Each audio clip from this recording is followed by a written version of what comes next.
speak to you as an American Jew about the shame and disgrace of inequality and injustice which makes a mockery of the great American idea.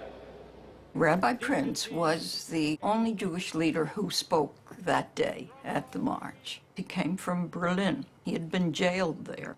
And I've met many people in Israel who say that they are free men and women because he warned them to get out. It is not merely sympathy and compassion for the black people of America that motivates us.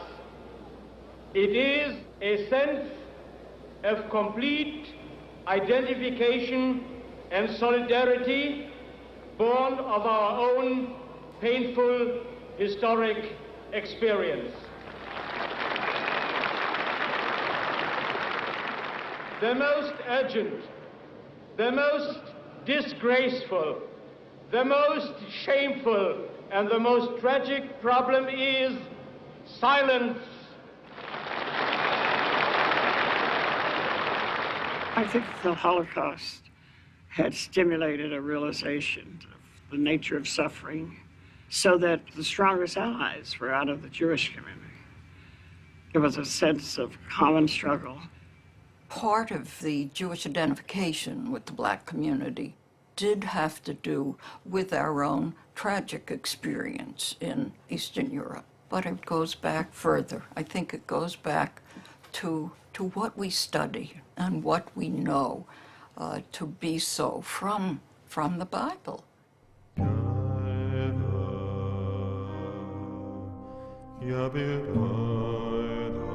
We had been slaves in the land of Egypt. So one of the most fundamental commitments of the whole of Torah is the commitment to liberation. The central narrative of the Jewish people is the liberation from Egypt. Go down Moses, let my people go. That's biblical. And of course, that was a great source of strength in the movement, the Old Testament.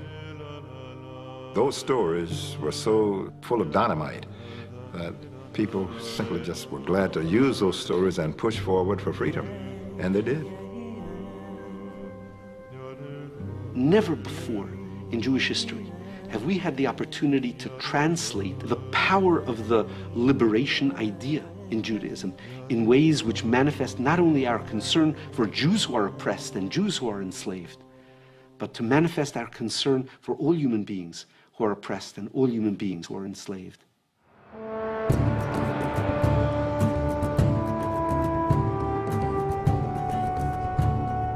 Nearly half the white civil rights attorneys working in the South during the 60s were Jewish.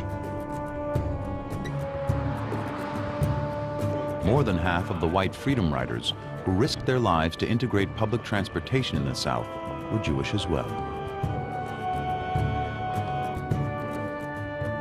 They knew that it was risky to go there, yet they did not hesitate. They volunteered. Here am I. Let me go. Send me, I said. Whenever